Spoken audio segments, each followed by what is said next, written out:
Verdade. Imparcialidade. Começa agora o programa A Hora da Verdade. A apresentação: Carlos Frederico Gomes. Olá, amigo assinante, estamos iniciando mais um programa A Hora da Verdade. Semana passada eu falei que até as sirenes do Senado protestaram contra a fala dissimulada e mentirosa do Aécio. Eu comecei falando sobre isso semana passada. E eu não sei o que falar agora dessa vez do Senado. Porque parece que o Senado brasileiro virou um circo, um verdadeiro picadeiro. Inicialmente eu queria falar o seguinte, a grande notícia é a decretação da condenação do Lula pelo juiz Sérgio Moro, né? Há 9 anos e 6 meses. Mas antes de falar sobre isso, e vai tomar conta de toda a semana e muito mais dias pela frente, eu queria lembrar que o que foi feito ontem no Senado brasileiro, o que foi feito essa semana, para ser mais preciso, terça-feira no Senado brasileiro, é uma página muito triste. Ali, naquelas cadeiras, sentou Rui Barbosa. Rui Barbosa. Não exatamente naquelas cadeiras, né? Porque era outro palco, era outro circo, né? Era outra tenda. O Senado está muito parecido com um circo. Mas o Senado brasileiro foi assento de uma pessoa como Rui Barbosa, né? O Senado brasileiro teve figuras como Tancredo Neves, né? O Senado brasileiro teve homens de bem. E não é para ser diferente, porque o Senado brasileiro, ele é a casa revisora. Lá no Senado, geralmente, estão homens que já foram governadores, que já foram prefeitos de grande capital, ou que eram senadores e continuaram senadores como Pedro Simon, uma figura inesquecível no Senado Federal. E lá era para ser a casa mais serena, era para ser a casa mais justa, era para ser a casa mais... a palavra certa é justa mesmo, sabe? Em relação aos anseios da cidadania brasileira. Ela era para ter a força de homens de caráter que decidiriam pelo povo brasileiro. Algumas pessoas não sabem, mas eu vou falar, é o jeito. Uma vez eu fiquei horrorizado, uma pessoa que era formada em engenheiro, com 10 anos de formação, numa discussão, falou que o Senado não era para existir. E eu estranhava, já que ele era de um estado pobre como o Ceará, um estado que só tem 22 deputados, como é que a gente iria se igualar, se a gente é discriminado já pelo Sul, em todos os sítios, como é que a gente ia conseguir reivindicar alguma coisa sem um sistema bicameral que permite que o mesmo voto do senador de São Paulo tenha o mesmo peso do senador do Ceará, porque cada estado tem 3 senadores. Então, cada estado, o mais pobre ou o mais rico, tem o mesmo número de representantes. E, apesar de na Câmara a gente ter 22, e São Paulo tem mais de 60. Mas quando chega no Senado, o Senado iguala. Porque ele tem a função de transformar o país em federação. O princípio federativo é exercido pelo Senado, quando ele iguala os estados. Se fosse só a Câmara, a gente estava moído, porque nada passaria para a gente, porque quem tem lá em São Paulo tem o maior número de habitantes, tem o maior número de deputados e votaria tudo e discriminava mais ainda o Nordeste do que ele já é, o Ceará do que ele já é. Então, o Senado tem essa função espetacular, que é garantir o princípio federativo, da igualdade entre os estados, em uma nação desigual como a nossa, além de dar a justeza necessária nas ações em que a cidadania é colocada à prova. O que é que o Senado faz no episódio da lei trabalhista? O Senado simplesmente ignora que ele existe. Eu me lembrei aqui do engenheiro, esse engenheiro que falou essa besteira, estou me lembrando dele agora. E a hora eu vou dizer como ele. Não tem sentido existir o Senado. A força grande da Câmara e dos empresários do sul do Brasil destruíram as leis trabalhistas. Pegaram um projeto e mexiam alguns itens e transformaram no maior atentado ao trabalhador brasileiro na história desse país, de toda a sua história. O Brasil retornou a 1917, né?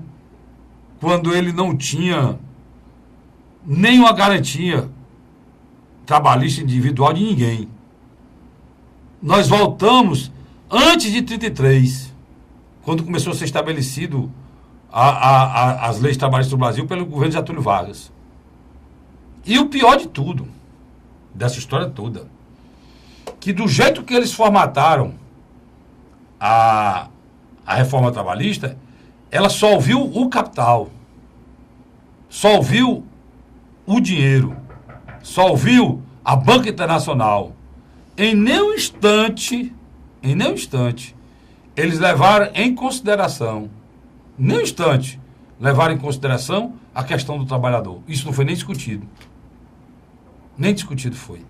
Isso é terrível. Mas o pior de tudo isso que eu estou falando foi o Senado Federal. Porque o Senado Federal, numa atitude inaceitável, pegou esse projeto do jeito que ele veio da Câmara e votou sem uma emenda do Senado, sem uma emenda de bancada, sem uma emenda individual, sem nada. Do jeito que ele chegou, ele foi votado pelos senadores, sem que esses senadores tivessem direito de fazer nem uma emenda. Ou seja, eles não precisavam existir. Do jeito que o projeto foi para o Senado, ele voltou. Para que o Senado? Eu perguntaria ao presidente Eunício, para que o Senado Federal, presidente? A minha tristeza maior é porque o presidente do Senado, nesse momento grave, é cearense, que eu queria que está elogiando, porque é do meu estado. Mas, infelizmente, presidente, o senhor não podia ter aceitado isso. Não, ele pode dizer, eu tenho nada a ver com isso, é problema do líder do governo. Não é, presidente. Não é. O senhor poderia ter chamado o líder do governo, o senhor tem acesso e muita força ao senhor Michel Temer, e muita força, e ter dito, presidente, olha, nós vamos fazer o possível para lhe ajudar, para passar a reforma trabalhista, mas o Senado Federal, nesse momento histórico que envolve o trabalhador brasileiro, não pode deixar de ter as suas emendas e a sua opinião. Se isso acontecer, nós estamos acabando com o sistema bicameral. Isso é muito ruim. É necessário que a gente respeite o cidadão, a cidadania e o trabalhador brasileiro. Eu vou para o rápido intervalo e volto já para falar com vocês e discutir eu, Luiz Cláudio, sobre essa questão mais a miúde, já chamando o Luiz Cláudio para a mesa para a gente discutir a questão da reforma trabalhista. E também a decretação da prisão do Lula e a lambança feita por senadoras que tomaram praticamente a mesa do Senado de assalto lá no Senado Federal. Tudo isso, né? Sai daí não, eu volto já. A Hora da Verdade.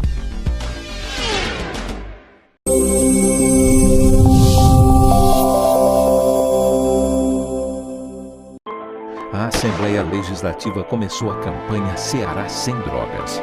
A discussão vai ser levada para todo o estado, prevenindo a população e buscando soluções para resolver o problema.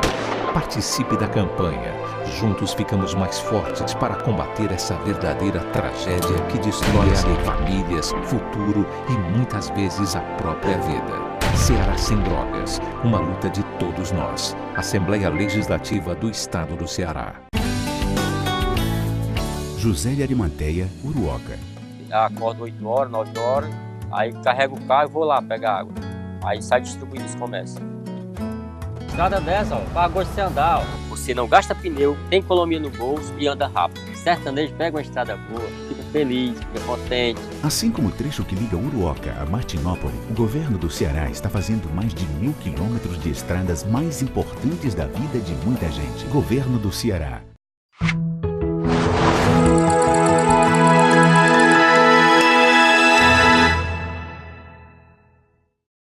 A Hora da Verdade. De volta agora com o segundo bloco, e no bloco anterior, que eu iniciei esse comentário sobre o que aconteceu no Senado, eu me esqueci de falar de outra coisa muito grave, que foi a senadora ter tomado a mesa do Senado numa demonstração de falta de decoro, falta de respeito no Senado Federal e principalmente falta de respeito com o país. Eu acho que é tudo isso junto, né? Inclusive eu estou com o Luiz aqui. Luiz, eu botei no meu blog aí, pedi até o Vicente para ele ver essa matéria aqui, Vicente. Pudesse dar uma aproximada aqui, por favor, no blog do CastroFederico.blogspot.com, blog do CastroFederico.blogspot.com. Essa matéria está aqui, inclusive tem uma novidade aqui no blog. Se você olhar aqui o blog, você dá uma aproximada aqui, ó. Aqui o blog do Cássio Frederico, está aqui a matéria, eu já vou ler para vocês aqui. Bem aqui do lado esquerdo, abaixo do perfil, tem aqui essa seta, que é esse programa aqui, né? E você assiste agora, se você tem multiplayer, net, você assiste na net multiplayer. Agora, se você não tiver, você assiste no próprio blog do Cássio Frederico. Esse programa, imediatamente, 2 dias depois de ser gravado, ele vai para o YouTube e também vai para o blog do Cássio Frederico.blogspot.com. Tá certo? Então, essa matéria que está aqui, que o Luiz está... Só um instante, Luiz. Eu coloquei aqui, eu vou ler para você exatamente a minha visão do que aconteceu, né? Eu botei aqui, ó, o senador Eunício Oliveira disse o seguinte, exatamente o que eu disse. Abre aspas, estou profundamente chocado com o que eu estou vendo hoje.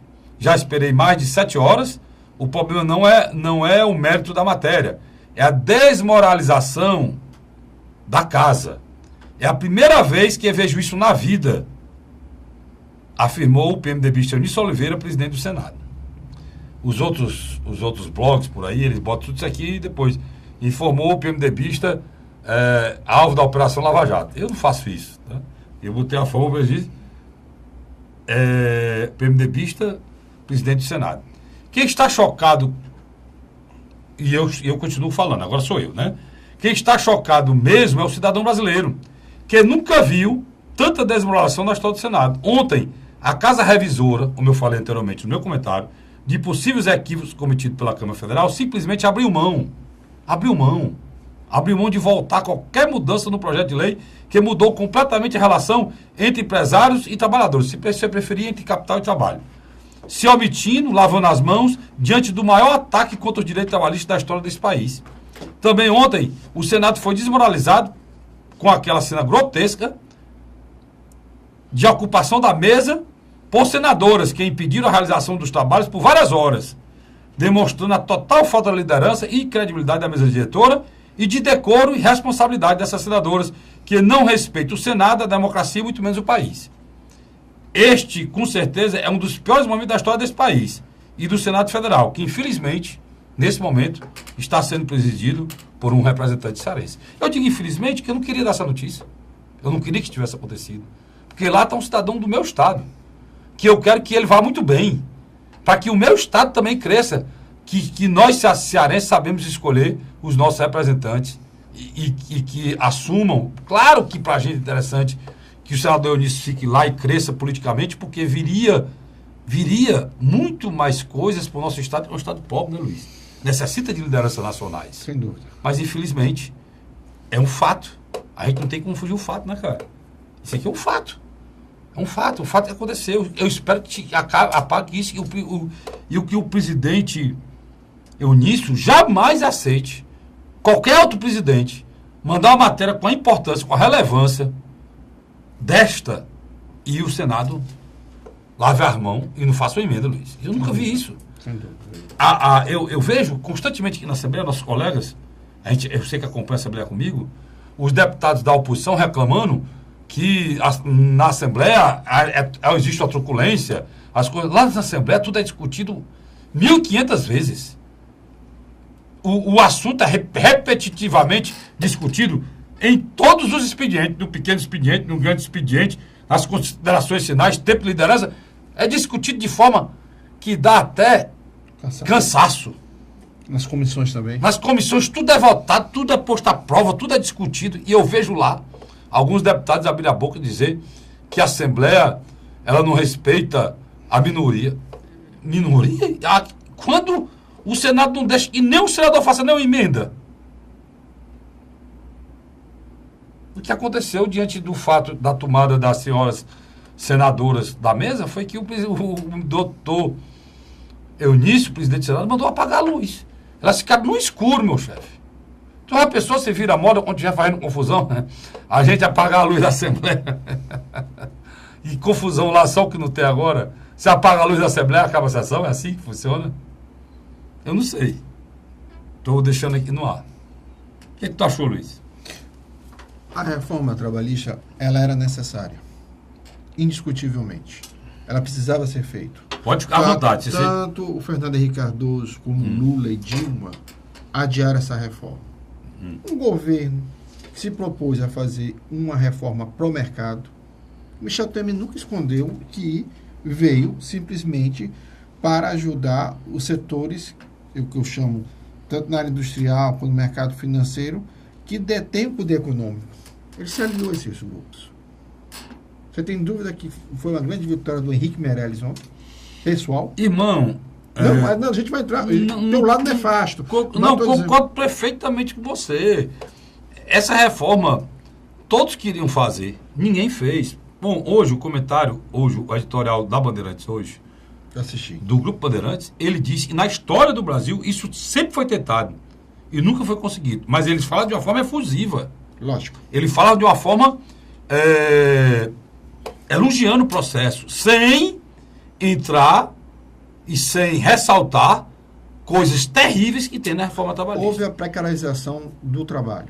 Total, Luiz. Vou dar um exemplo aqui. Eu não vou falar de coisas que eu não sei. Eu estou falando de coisas que eu vi. Eu morei 2 anos na Espanha e a Espanha passou por esse mesmo momento. A Espanha voltou a um projeto parecido com esse. Na Espanha, na França, na Inglaterra. E a precarização total. Nos Estados Unidos. Você sabe qual o tempo que um jovem consegue, o emprego que o jovem consegue? É balconista de uma farmácia. Ele passa, sabe o quê, Luiz? 3 meses, 4 meses, se o dono quiser. Se não quiser, manda-se embora sem direito nenhum, cara. Nós estamos discutindo uma mulher grávida trabalhando numa loja... Detalhe. Trabalhando numa loja de tinta... Não tem mais intervenção dos tribunais trabalhistas. Não existe mais isso, Luiz. Não existe mais isso. Não existe mais... O que você precisa? Não existe mais lei, cara. O combinado se sobrepôs ao legislado. É isso mesmo. Entendeu? O que foi acordado entre o capital e o trabalho, entre o empresário e o trabalhador, vale mais do que está na lei. Foi isso, basicamente, foi votado na reforma. Deixa eu te dar um exemplo. Ela permite que uma mulher grávida de 6 meses, 7 meses, esteja trabalhando num local em que o cheiro de tinta seja insuportável. Ela disse que não vai trabalhar. Aí a lei diz que ela tem que ter uma licença do médico. Precisa. Para trabalhar. Essa própria lei. O ambiente salubre, né? Não, o médico diz que é para trabalhar. Toda empresa tem um médico. O dono da empresa o médico disse que você podia ficar trabalhando e está lá o papel. Aí ele disse, não, mas eu não vou trabalhar. Aí ele vai dizer assim, ô minha filha, o que é que a gente faz? Não vai dar certo, não. Não, só não vai trabalhar, não, tá bom. Então passe lá na Recursos Humanos para a senhora receber a sua demissão. E demissão e acabou. Porque não existe negociação entre raposa e galinha. Eu não negocio com o assaltante com o revólver na minha cabeça. Quando ele me assaltar e pedir a minha carteira e meu tênis, eu disser que eu só dou a carteira, não dou o tênis, eu já morri. É a mesma coisa da negociação entre empresário e patrão, quando nós temos 15 milhões de desempregados, irmão. Isso é loucura, isso não existe negociação. Se você achar ruim, tem uma fila de 1.000 atrás do seu emprego. Qual que você faz? Você só faz tocar. Você negocia o quê? Se o cara disser que agora não tem mais horário de almoço, os caras disserem, olha, seu almoço vai ser 10 minutos. Ou vai 5, vai ser 2. Ou como aqui, sanduíche sentado aqui. Você disser, não quero não. Tchau. Ele procura quem? Ninguém. Foi acordado, ele não conseguiu, acabou-se. Acabou-se, Luiz. Carlos. A discussão que você disse que muita gente queria reforma, eu vou lhe explicar por que é. Um cara botou um restaurante, é um exemplo até que um senador deu lá, vou botar aqui o exemplo que o senador deu. O senador defende essa reforma. Aí botou um restaurante, a menina vinha trabalhar, vinha de moto, mas ele deu a ela o vale transporte. E ela vinha de moto que queria. Guardava o vale transporte, eu vendia o vale transporte. Sei que ela vinha de moto. Ela caiu, teve um acidente, quebrou um braço e botou o dono do restaurante da justiça. E a justiça, irresponsavelmente, não levou em consideração o recebimento do vale transporte, que condenou o dono do restaurante a pagar R$100 mil como indenização e não levou em consideração, ele está dando vale transporte. Foi o que aconteceu. O rapaz, para pagar a multa, quebrou. O restaurante acabava cheio de dívida, quebrou para pagar a multa, teve que pagar a multa. Isso aí é o abuso que você está falando, as coisas erradas existem, que não poderia continuar. O empregado passa 6 meses no local, sai, pede demissão, aí pega 3 meses de seguro-desemprego, aí recebe 4 meses sem trabalhar e sai de novo, arranja outra pessoa, passa 6 meses, e vive nisso aí. Num ano só trabalha 4. Outros abusos teriam que acabar. Mas como é que se faz isso, Luiz? A Câmara fez a Câmara atendeu a Fiesp, e o Senado, se existisse, fosse a Casa Revisora, tinha revisto esse processo, tinha atendido o cidadão brasileiro. E tinha se feito uma reforma que atendesse o empresário, mas e não escravizasse, principalmente não precarizasse o trabalho. Porque o que vai acontecer no Brasil é terrível. Para mim não. Agora, para essa geração aí, esses jovens, e a maioria deles estão desempregados, jovens formados, eu conheço desempregados, pessoas que precisam crescer com o trabalho, são esses caras que vão governar esse país, Luiz. Carlos, o presidente Michel Temer, ele atendeu um pedido do mercado financeiro e dos grandes industriais. Ele atendeu esse pedido. Essa flexibilização ou desestruturação do trabalho é uma realidade. O que foi que nós sentimos? Nós sentimos que o antigo grupo que passou mais de uma década no poder poderia ter feito essa reforma. Tanto Lula como Dilma podiam ter feito. E discutindo, né? Conversando com as centrais. Sem dúvida. Tirando os exageros e deixando os direitos básicos do trabalhador. Mas é aí que está o X da questão. Para Michel Temer, essa vitória da reforma trabalhista dá um fôlego. Com certeza. Dá um fôlego. Quem manda é o mercado, ele atendeu o mercado, coisa que nenhum deles conseguiu. Por que é que não conseguiu? Você sabe dizer, não sabe? Por que é que os outros não conseguiram? Havia um choque de interesses, né? Não, cara, é simples, é muito simples. É porque Michel Temer não foi eleito. Ele era o vice que assumiu. Ele não pretende ser reeleito. Vamos supor que eu sou candidato a presidente, pessoal. Eu, Cássio Frederico, sou candidato a presidente da República. Estou aqui olhando na Câmara, você está vendo, é um programa eleitoral, geralmente é assim. Tem o programa eleitoral, o cara diz, gravando, aí eu começo a falar. Aí eu vou dizer para você, olha pessoal, eu queria vir aqui para vocês entenderem que eu sou o caminho certo para resolver esse problema. Se eu for eleito, eu vou fazer uma reforma trabalhista. Você não vai. Olha, primeira coisa, você não vai ter mais 2 horas de almoço. Você vai ter só 20 minutos. Talvez até 10, né? E a sua mulher, você está me ouvindo, você é grávida, vai ter essa moleza de ficou grávida, vai para casa, porque esse aluno não, você vai trabalhar mesmo que você adoeça. Não importa. E também, tem mais uma coisa. Você for demitido, eu vou fazer um negócio com você que não vou ter que pagar seu seguro-desemprego. Tá certo? Vote e vim e me ajude para me ajudar vocês. Eu ia eleito, mas... Claro que não. Nenhuma proposta dessa que passou, Luiz, nenhuma. Passaria. Nenhuma passaria, porque o cara que está lá fazendo... Ele não disse isso para ir para lá, não. Senão o povo brasileiro não teria votado para ele estar lá, não. É essa discussão, cara. O Michel, ele pegou uma missão, como eu disse aqui, eu disse há quanto tempo isso, Luiz? Faz tempo, não? Uhum. Ele pegou uma missão dada. Olha, tu vai fazer isso aí para resolver a nossa vida. De quem? Dos bancos, dos grandes empresários. Porque o pequeno empresário, o agronegócio. Esses caras, ele não maltrata o trabalhador, não. Pelo contrário, o trabalhador às vezes vira parceiro, amigo, quase companheiro daí. Quem tem essa frieza dessa relação trabalho-capital é a grande empresa. Hoje, no programa Hora da Verdade do rádio, um ouvinte perguntou, Cássio Frederico, e o senador do Ceará? Aí eu disse, irmão, você queria o quê? Você está falando de 2 senadores, todos os 2 senadores são empresários. Grandes empresários. Então, eles são a favor da reforma. Ou não, Luiz? É interesse deles. Interesse deles, todos 2. O Eunício... Uma parte do abraço. O Eunício é o dono das maiores empresas de prestação de serviço.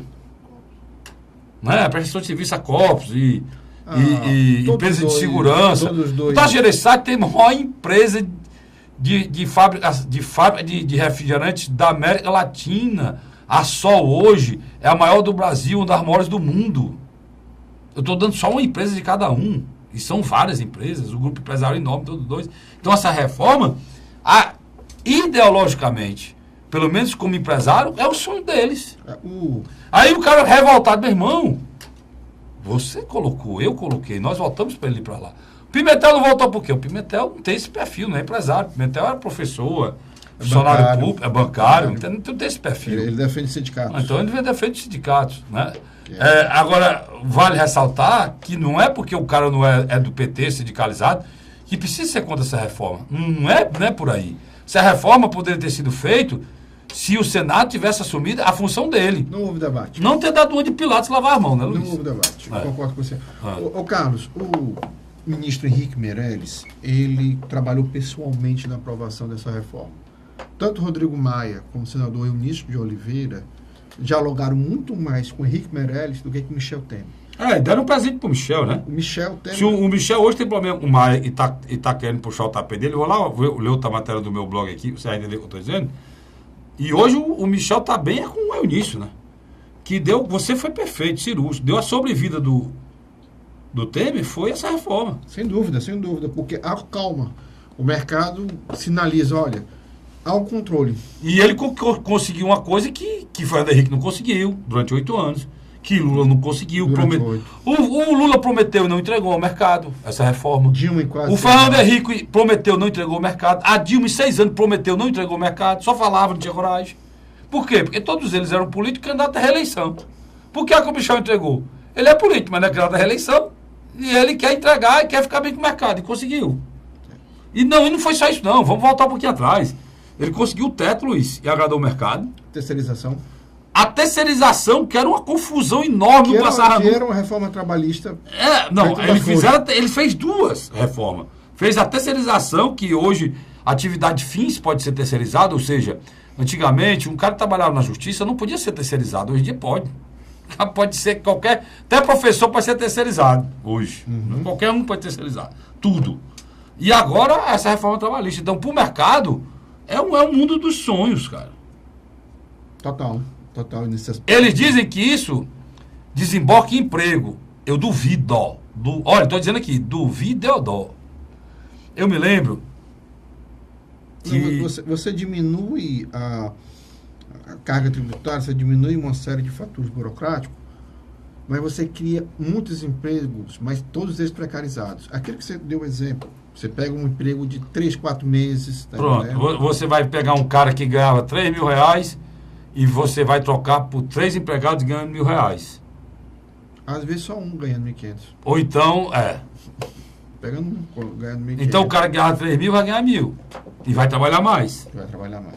E isso não é ganho, não. Agora, o pior desse processo é que eu estou dizendo que vai acontecer aqui. Eu me lembro, Luiz, parece que o Vicente está com vontade, eu chamo o segundo bloco. Terceiro. Eu termino o segundo bloco, mas eu quero deixar isso aqui. Há bem pouco tempo atrás, no governo Dilma, os empresários pressionaram o governo Dilma para aquelas isenções, lembra? Lembro. ONFINS, PIS, ou seja, são tributos que os empresários pagam. Se o governo baixasse... Mas onera a produção. Desonerava a produção. Se o governo tirasse, desonerava a produção. E eles prometiam que ia aumentar o emprego. Depois disso, o Brasil foi para 14 milhões de desempregados. Entendeu? Eles deixaram de pagar o imposto, diminuíram a arrecadação do governo. O governo teve uma queda brusca, enorme na arrecadação, e o número de empregados aumentou. O número de desemprego aumentou, em vez de diminuir. Entendeu? Espere a conta, e a conta vai chegar igualzinha essa que eu estou dando, da desoneração, que eles botaram dinheiro no bolso, tiveram mais lucro e não transformaram em emprego. Eu vou para um rápido intervalo e volto já, não sai daí não. A Hora da Verdade.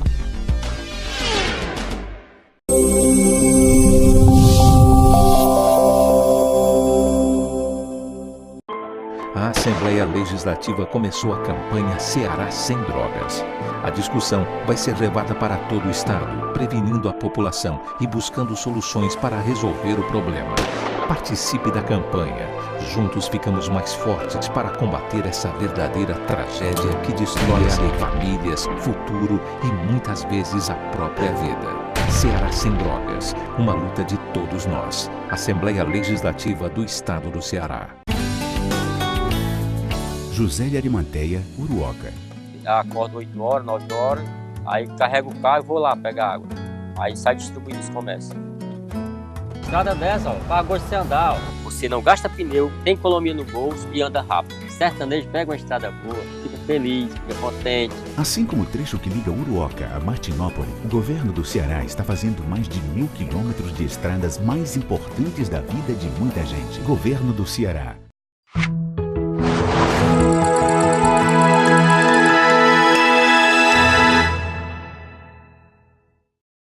A Hora da Verdade. Estamos de volta agora com o terceiro e último bloco. Fique tranquilo que esse bloco vai ser cumprido. Do programa A Hora da Verdade. Eu esqueci a reforma da lei, não tem mais jeito, a Inês é morta, né? Agora a gente se adequar ao processo que está aí, passou. Eu estou só rindo aqui, como tem gente besta desse país. O engabelado lá, o senador Luiz, e disseram que essas coisas erradas da reforma, como o Luiz colocou, tem coisa importante que precisar ser feita. Isso aqui, o empresário sabe disso. Né? Eu não estou aqui defendendo aquele modelo marxista de capital e trabalho, não. Longe disso, eu não sou a favor disso, não. Eu estou atrás e a gente... Equilibrasse. Isso. É isso que eu queria. Ajudar os empresários, trabalhadores. Claro, mas não existe empresa e não existe trabalhador sem empresário, não, Luiz. Agora, o emprego do cidadão, quem dá é o empresário. Agora, um lado positivo. O sindicalista vai ter que voltar a trabalhar. Pronto, isso é perfeito. Estou dizendo que ia mandar uma reforma, uma medida provisória. Uma das coisas que disseram que eu ia tirar era isso aí. A contribuição. Que eu ter que voltar a pagar a contribuição. A única coisa boa que tinha. Essa malandragem tem. O Brasil tem 8.000 sindicatos, fazendo o que eu não sei. Recebendo dinheiro sem trabalhar, tomando um dia de serviço de cada trabalhador. Para fazer o que eles fazem. Sem nos representar. Eu já trabalhei em empresa privada, em várias empresas de economia mista, e eu não vi esse sindicato fazer nada por mim. Eu vi ele levar de mim, fazer por mim nada. Né? Então, é a coisa boa da reforma. Por isso que o Luiz está aqui, rapaz. Olha, estou dizendo, me lembrou a coisa boa da reforma. Obrigado, Luiz. Alguém tem que ser um pouco mais neoliberal aqui na banca. Não, você, olha, só dizer uma coisa aqui para você. Mais ainda não dá do que tu é, não. Só dizer uma coisa aqui para você. Eles prometeram que o presidente ia fazer uma medida provisória. Os abestados votaram tudinho. Votaram contra coisas. Terrível, o comércio da mulher grávida está trabalhando no local insalubre. O Maia deu recado via Twitter, macho. Eu vi. Eu não voto nem que queira. Essa medida provisória aqui na Câmara não passa, não. Aí os abestados foram na onda, deixaram de exercer a função do Senado e ainda foram desmoralizados pela Câmara. Eu achei ótimo, né? Porque esse Senado aí, eu vou dizer, é triste, né, Luiz? Saindo disso, a notícia, Lula foi condenado a 9 anos e 6 meses pelo juiz Moro. Primeira instância. Aí tá todo mundo doido, não vai ser preso não, meu irmão. Primeira instância, segundo a resolução do próprio Supremo Tribunal Federal, a prisão só acontece depois de uma condenação em segunda instância, ou seja, feito por um tribunal. Então, só lá o tribunal lá do Rio Grande do Sul, qual é o terceiro? É o quarto. O quarto tribunal federal lá do Rio Grande do Sul, quando ele julgar, o Lula vai recorrer, né? O Lula chega lá e recorrer e confirmar a sentença do Moro, sim, aí ele será preso. Se não, ele não vai ser. O juiz Sérgio Moro é uma pessoa muito equilibrada. Rapaz, não é o que estão dizendo dele, o pessoal do PT, não. Ele conseguiu fazer todos os movimentos possíveis para esvaziar o ex-presidente Lula. Porque o julgamento político de boa parte da população já aconteceu. Hoje Lula, independente do que aconteceu em relação na primeira instância ele foi julgado e condenado, já havia um senso comum das pessoas que ele tinha se locupletado dos recursos públicos. E o pior, existe... através de uma relação promíscua com a iniciativa privada. Até mesmo os que defendem o Lula sabem que isso aconteceu e aceitam essa relação, né? Isso é o que é mais triste, né, Luiz? Um dos envolvidos agora na questão da Petrobras devolveu 20 milhões de euros. Nada mais, nada menos aí Que é aproximadamente 60 milhões de reais. Não, tem o Renato Duque. Esse.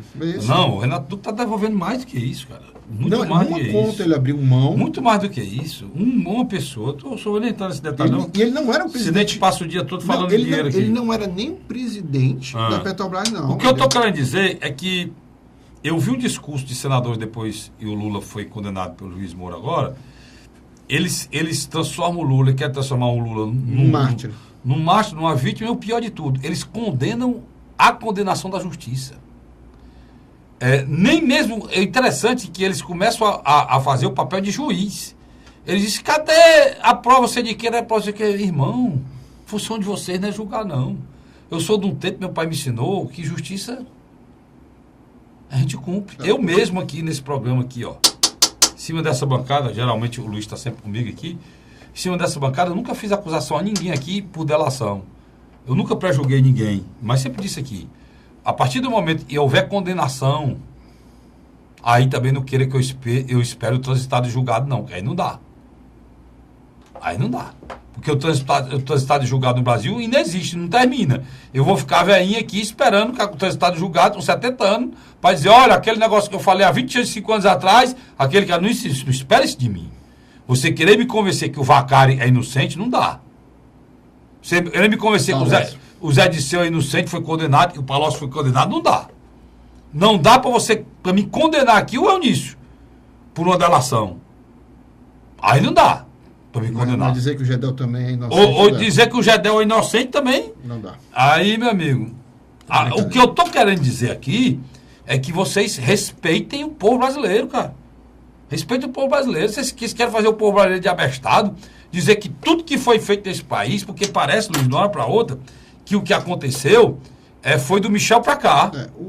Não foi, não. O Michel e a Dilma é uma chapa que foi eleita e reeleita do mesmo governo. O que aconteceu no governo, até os amigos companheiros de bandalheira são os mesmos. Joelis Batista, Marcelo Odebrecht, os companheiros de bandalheira são os mesmos. Carlos. Então, vão devagar com a dor, porque fica nesse negócio, o Luiz, desse antagonismo, dessa bandalheira aqui de mocinho inocente, até promotor de justiça, que era do lado dos mocinhos, passou pro lado dos bandidos, macho, até procurador-geral, e foi aquele, o cara era acusador, passou a ser advogado dos irmãos Joesley. Então vamos acabar com isso, cara, e vocês não vão conseguir fazer o povo brasileiro de besta, não. Tá certo? A gente aqui, por a gente não ter partido, a gente tem a certeza absoluta do que a gente está falando. O senhor Michel e o PMDB fizeram parte e fazem parte de uma chapa com o PT da Dilma e com o PT do Lula. O Lula botou o Michel como vice, achou pouco e replicou. A farinha é a mesma, apesar de estar em sacos diferentes, mas a farinha é a mesma. Então, não vão querer confundir para se salvar. E tem muita gente que faz isso, confunde para se salvar. Carlos Frederico, quando o juiz Moro tinha uma parceria com o Teófilo Zavascki, havia uma concentração de processo em cima do Partido dos Trabalhadores. Quer dizer, o discurso que o PT empregava tinha uma certa ressonância. Só é preso o petista, só investiga o... Continua mesmo, a lega-lega continua, a mesma lega-lega. Somente com, infelizmente, a morte do Teófilo Zavascki e quando Edson Fachin tomou o lugar do mesmo no Supremo Tribunal Federal em relação ao processo do Lava Jato, junto com o Rodrigo Janotti, eles começaram a ampliar. Membros do PSDB foram presos, o senador e presidente licenciado hoje do PSDB, Aécio Neves, sabe que a qualquer momento ele pode perder o mandato e pode ser preso. Do outro lado, você tem a cúpula do PMDB, quase toda ela, ou sendo processada, ou simplesmente já preso. Eu só não acredito na história do Aécio, você falou aí. O Aécio, ele foi inocentado do Conselho de Diante. Já está mofando, o processo dele foi arquivado. O senhor Marco Aurélio Melo além de não decretar a prisão, ainda disse que ele tinha uma carreira política invejável. Estou dizendo aqui o que tinha. Não, tudo bem. Eu não vou... O Partido dos Trabalhadores, no término dessa semana, eles já chegaram à seguinte conclusão. O processo do Lula, na segunda instância, deverá vir rápido. Deverá vir muito rápido. Então, o que acontece? Essas lideranças já estão atrás do plano B. Porque não existiu o plano B. Deixa eu explicar para vocês o que é que... Deixa eu explicar, ler aqui. Eu vou até ler aqui a matéria que eu falei, agora eu vou ler. Vou ler agora o que eu falei, né? Nem sabia eu ler aqui, eles estão dizendo exatamente o que eu disse. O ex-presidente Lula não foi preso por quê? Disse, só preso se for julgado em segunda instância. Foi condenado nesta quarta-feira passada a 9 anos e 6 meses. Certo, Luiz? De prisão pelos crimes de corrupção, lavagem de dinheiro, no caso do Tripec, lá do Guarujá. Tripec. A sentença do juiz Sérgio Moro é a primeira contra o petista no âmbito da Lava Jato. É a primeira, né? No âmbito da Lava Jato, é a primeira. Mas tem outras aí em Brasília e tem outras lá na mão do Moro também. O petista não será preso, como eu falei aqui. Pelo entendimento do Supremo, olha aí, rapaz, o cara ratificando, como eu falei, só começará a cumprir pena se a segunda instância ratificar a decisão, né? A gente acertou, tá até no tribunal, Luiz. Parabéns. Ele poderá recorrer em liberdade ao Tribunal Regional Federal da 4ª Região. Você confirmou que era a 4ª Região, com sede em Porto Alegre, como eu falei aqui também. Se a confirmação da sentença na segunda instância não acontecer antes da eleição, ele poderá ser candidato. Mas se acontecer, ele é enquadrado na lei da ficha limpa e não poderá ser candidato. Entendeu, né? O que o Luiz está dizendo aqui. Se for rápido o processo para lá, né, Luiz? Eu acredito que sim. O Luiz está dizendo, e vai rápido, o Luiz está dizendo. Ele vai ser condenado em segunda instância e não tem mais candidato do PT. E aí, Luiz, aí você continua. Tá só... Tanto a cúpula do Partido dos Trabalhadores e do Instituto Lula, assim como também a cúpula do Planalto, não comemoraram essa decisão do juiz Moro de condenar ele em primeira instância. Só que o Planalto tem que resolver os problemas de Michel Temer. Mas Lula e o seu grupo, internamente, já estão discutindo um plano B, que não existia, Carlos Frederico. Plano B, eu assisti a entrevista do Cristóvão Buarque, segunda-feira no Roda Viva. Senador do PPS do Distrito Federal. E ele disse que saiu do PDT porque o PDT, ao receber o Ciro, fez um acordo com o PT que se o Lula pudesse ser candidato, o Ciro apoiaria o Lula. Se o Lula não pudesse ser candidato, o PT apoiaria o PDT com o Ciro candidato. É isso mesmo, você me antecipou. Só que eu vou um pouco mais longe. Eu lhe antecipei, desculpa, eu pensava que eu estava dando outra informação. Não, você me antecipou, era isso mesmo. Eu acho que, na minha avaliação, a candidatura do Lula deverá entrar no processo de esvaziamento e algumas forças deverão se aglutinar ao lado do Ciro Gomes, porque não dá tempo. Não dá tempo de criar outra liderança. A liderança mais próxima... E se demorar muito tempo, a esquerda não tem nem liderança, porque o Bolsonaro está aí com a vela puxada. E o vento dando na vela dele não para de crescer. E na minha avaliação é o seguinte, aqui no estado do Ceará é fundamental o governador Camilo Santana puxar essa discussão interna a nível nacional no Partido dos Trabalhadores. Porque acho que, nesse aspecto, até isso modifica o quadro aqui. Porque o estado do Ceará ele tem uma questão ímpar, Carlos Frederico. Ele tem um provável candidato competitivo na eleição direta, com a saída de Lula, que é Ciro Ferreira Gomes, e do outro lado nós temos um candidato competitivo, com a queda de Michel Temer, ou por renúncia, ou no processo do Congresso, que é o senador Tasso Gereissati. O senador Tasso seria o candidato eleição direta. Indireto. Eleição direta, é isso que eu coloquei. Eleição direta. Mas você está querendo ventilar a possibilidade do Tasso chegar no final de 2018, como terminando o mandato de presidente e podendo ser candidato à reeleição. É isso que você está querendo dizer também. Aí atrapalharia muito o Ciro Gomes. Claro. Atrapalharia. Por isso que eu acho... Mas isso vai acontecer com certeza. Mas isso, na minha avaliação, por isso que eu acho... Até mesmo porque o senador Tasso não vai abrir mão de 6 anos de mandato, por um mandato tampão de 1 ano, sem poder ser candidato à reeleição. Por isso que eu acho que essas forças que cercam o ex-presidente Lula poderão se antecipar e lançar Ciro Gomes. até para evitar um movimento pró-Tasso Gereissati na eleição indireta. Então, o Tasso... Eu acho que não, Luiz. Eu já vi o nome do Tasso mais forte. Hoje, eu vejo o seguinte, se o senhor Maia assumir durante 180 dias, ele não entrega para ninguém, não. Você está falando de um processo quando ele subir para o Senado. Não, eu entendo o seguinte. Afastamento do presidente. Se houver, a denúncia for aceita, é decretado afastamento de 180 dias. Nesse 180 dias, o presidente da República será o Rodrigo Maia. Durante esses 180 dias, até se efetivar de forma finita, né, o afastamento do presidente, declarado vaga, aí vai ter que ser feita a eleição de um presidente pelo colégio eleitoral, no caso pelo Congresso Nacional. O nome que levará a força total para esse apoio é o Rodrigo Maia. Mesmo porque, Luiz, porque quem é que tem força na Câmara? É Rodrigo Maia. Ele é que é presidente da Câmara. Tudo bem. O senador Tasso é um nome conhecido como cacique, um nome conhecido como força política, um nome que não tem mácula, né? Importante para o Brasil que fosse ele até, do que ser o Rodrigo Maia, que já é denunciado também na Lava Jato, né?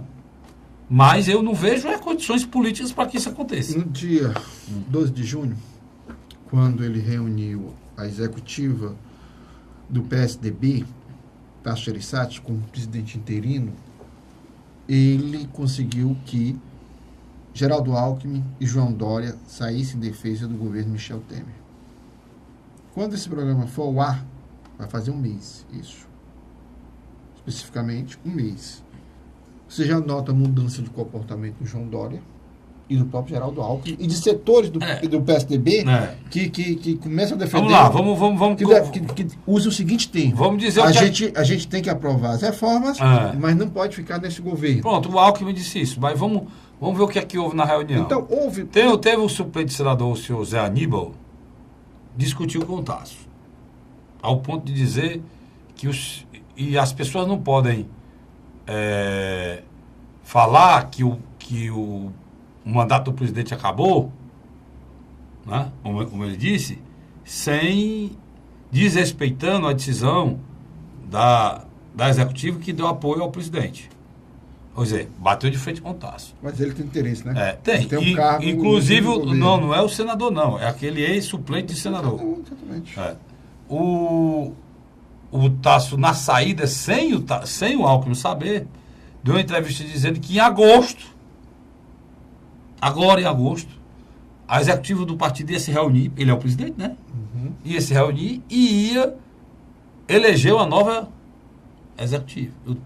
E cortaram o mandato do Aécio Neves. E ficou atônito o próprio governador. Então, o PSDB está totalmente esfacelado, destruído e acabado. Em todo sentido. E lá é uma briga de foice no escuro, né? Aquelas duas alas do PM de São Paulo, já não se entende, né? O senador Serra, 3 alas, o senador Serra, Fernando Henrique e agora o Dória. E o Dória agora se separando do Alckmin, era da mesma ala, está criando a 4ª ala.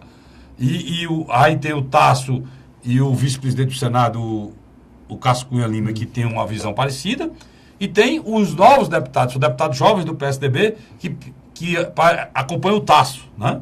Tem um respeito pelo Tasso, acompanha o Tasso. E uma parte da velharia começou a acompanhar também. Pois é. Então, é uma confusão grande, mas que o PSDB é decisivo desse processo, inclusive por conta de uma questão de apoio. Onde é que o Temer vai se segurar se não tiver o apoio do PSDB? Agora, eu vejo com grande dificuldade o nome do Tasso, que é um nome muito mais elevado, muito mais elite, muito mais professoral, muito mais intelectual, para passar com aquela coja que são os deputados federais, Luiz. Mas o nível daquela coja da Câmara, infelizmente tem que dizer isso. Mas eles só entendem negociata, cara. Mas, Carlos, eles só entendem, eles têm verdadeiro asco quando você fala a palavra bem do país, ideologia, algum pensamento altruísta, tudo isso eles são, é desprezado por eles, sai a mangar disso. Mas nos últimos dias,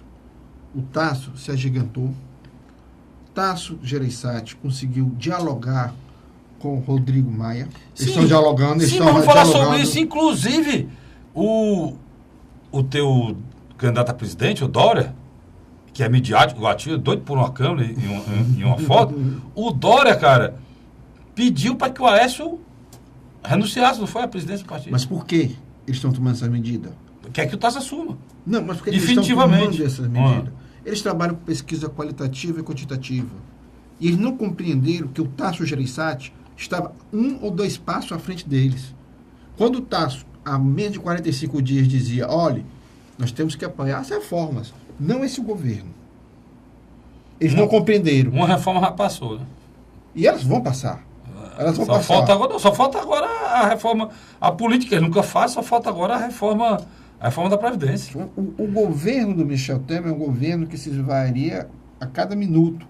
E Tasso Gereissati compreendeu isso. Por isso que eu coloco que Tasso é um candidato, um candidato forte. Do outro lado, a partir desta semana, nós temos um outro cearense que, teoricamente, não vinha bem nas pesquisas eleitorais de opinião pública para presidente, que é o ex-governador, ex-ministro Ciro Gomes, mas que, na minha avaliação, nas próximas pesquisas, ele vai crescer.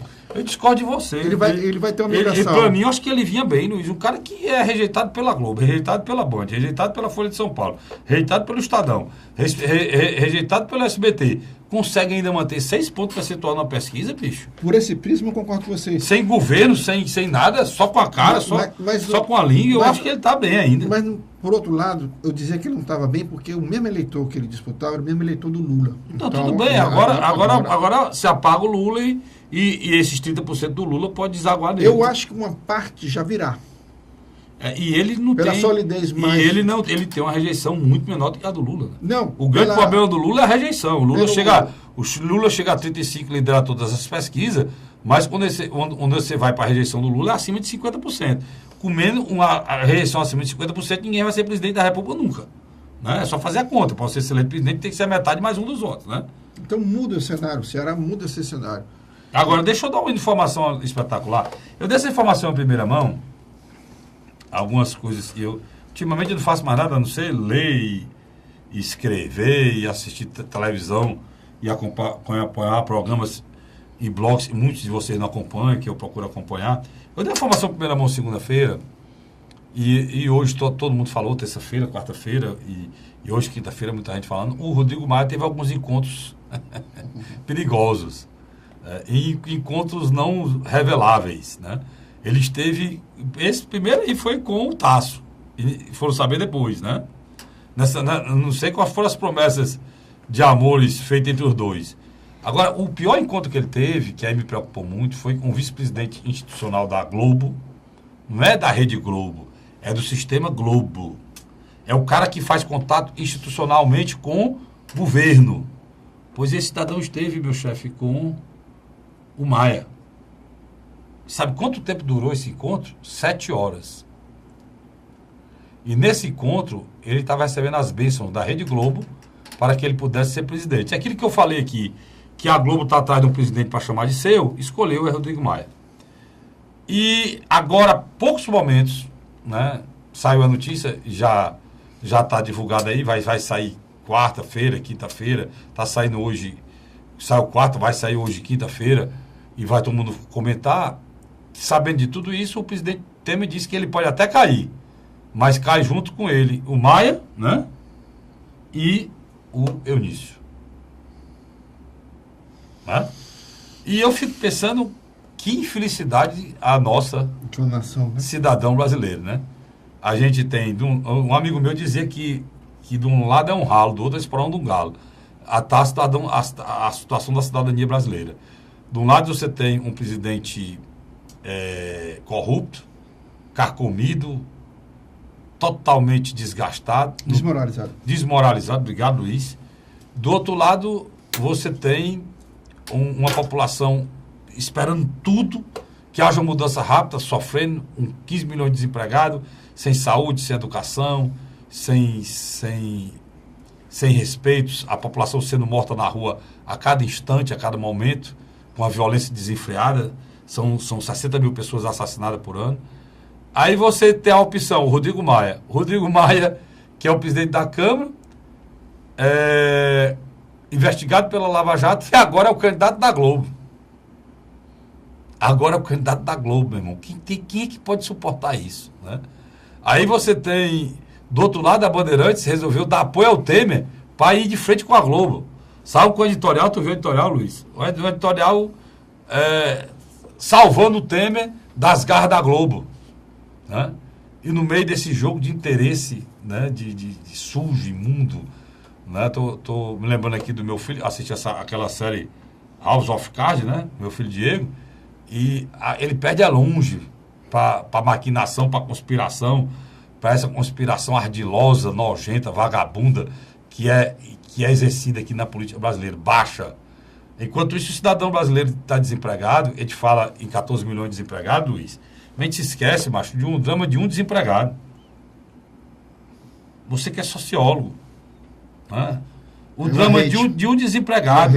Aquele cara que acorda de manhã, amarrar o sapato para ir para onde não tem emprego, não tem um dinheiro para pegar o ônibus para ir atrás do emprego, a mulher está brigando e os filhos estão doentes, não tem remédio para comprar, o aluguel está atrasado, cortaram a luz dele, estão querendo botar ele para fora de casa, sem ter onde morar, se humilhando a irmão, se humilhando a pai, se o pai for vivo, se humilhando ao vizinho, buscando uma xícara de açúcar, a revolta de chegar em casa, os filhos estarem com a barriga vazia, com fome. Só quem é pai de família sabe que é desespero. Você pega uma pessoa, você sai disso, vai para 15 milhões de brasileiros vivendo assim, em nome de quê? Em nome dessa vagabundagem que está aí, cara.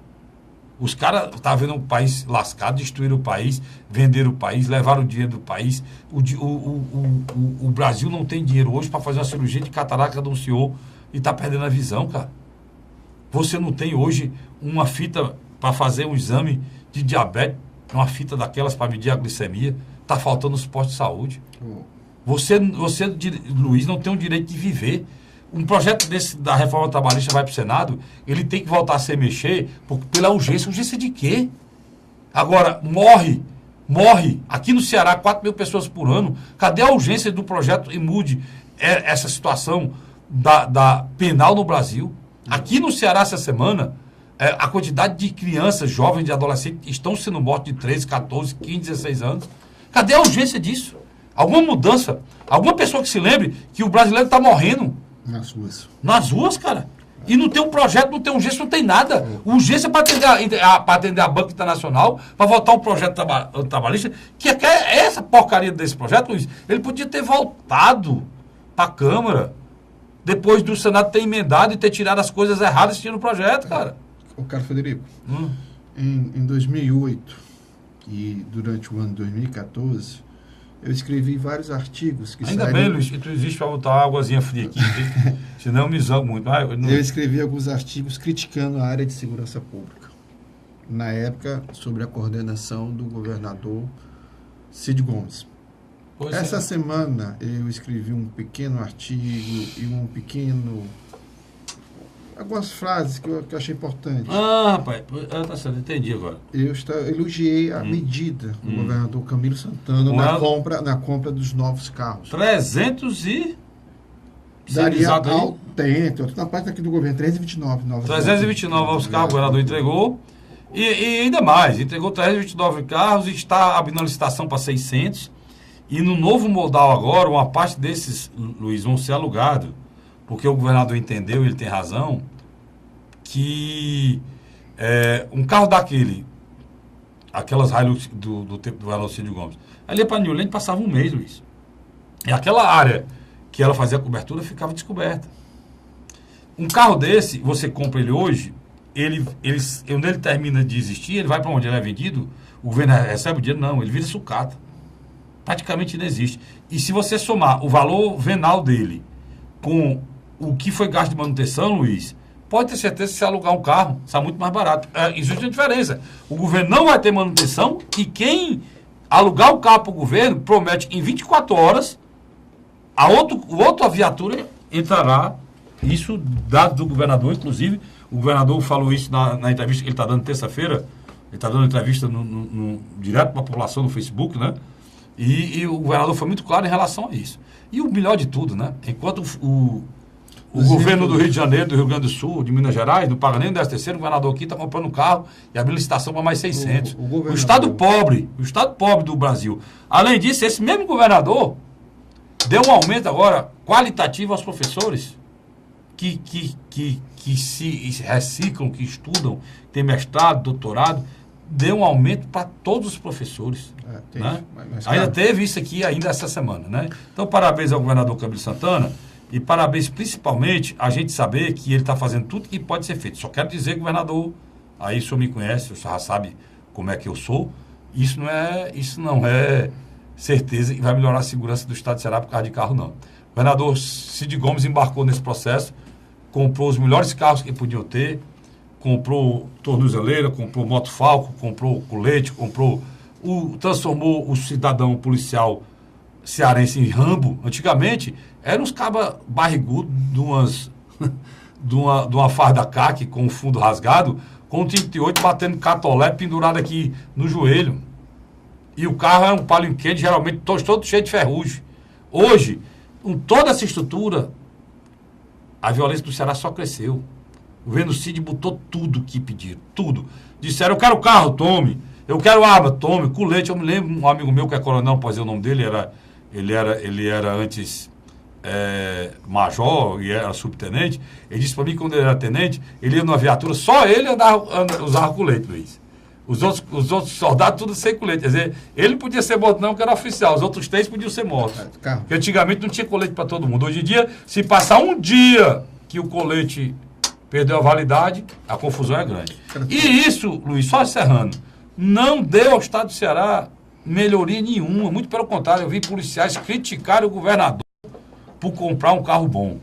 Mas, Carlos Frederico, o governador Camilo Santana, em poucos dias, vai colocar aproximadamente 258 novas viaturas só na região metropolitana.